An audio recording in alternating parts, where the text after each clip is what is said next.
Ukrainian snipers told the Wall Street Journal that they were hunting high-profile Russian targets. It is reported that among them are high-ranking officers and commanders. The approach exploits a vulnerability in the command and control structure for Russia's military. Ukrainian snipers hunting high-profile targets, such as senior Russian officers, are exploiting a long-standing vulnerability in the armed forces. A handful Ukrainian snipers, members of a frontline unit calling themselves Demons and Angels, recently spoke to the Wall Street Journal about their mission, explaining that their senior commander was tasked with eliminating key members, the crew, artillery and other weapons and other top targets. According to Journal's report, Russian officers are easily identified even from their boots.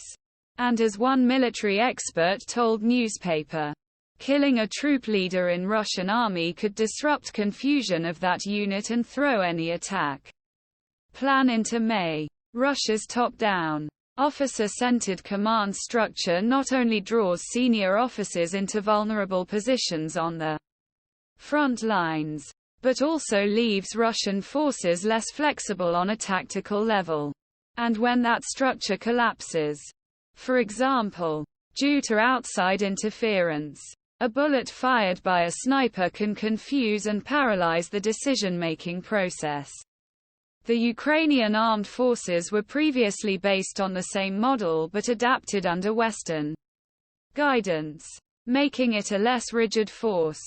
The Pentagon and senior U.S. military officials have repeatedly highlighted negative impact of Russia's approach on its operations in Ukraine, while praising the evolution of Ukrainian military as a fighting force. Of course, a well-placed sniper bullet can also cause turmoil in the U.S. ranks. But this will likely be more temporary as NCOs and non-commissioned officers take over as they train. A February press report by the Defense Ministry stated that before Russia's first invasion of Ukraine in 2014, the Ukrainian military is still very officer-centered and not reactive or agile.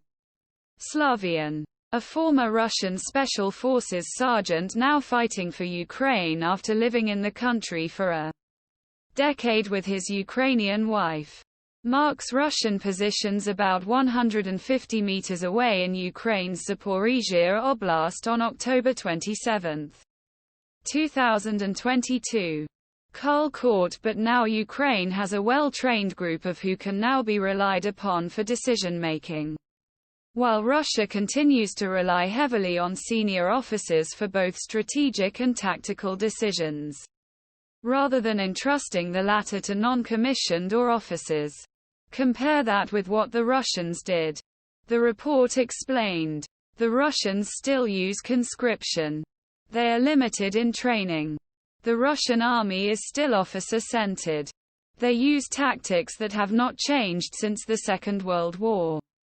The report question included comments of a senior advisor in the United States, arguing Ukraine has a definite advantage this respect and that it is actually human dynamics changes scales of V.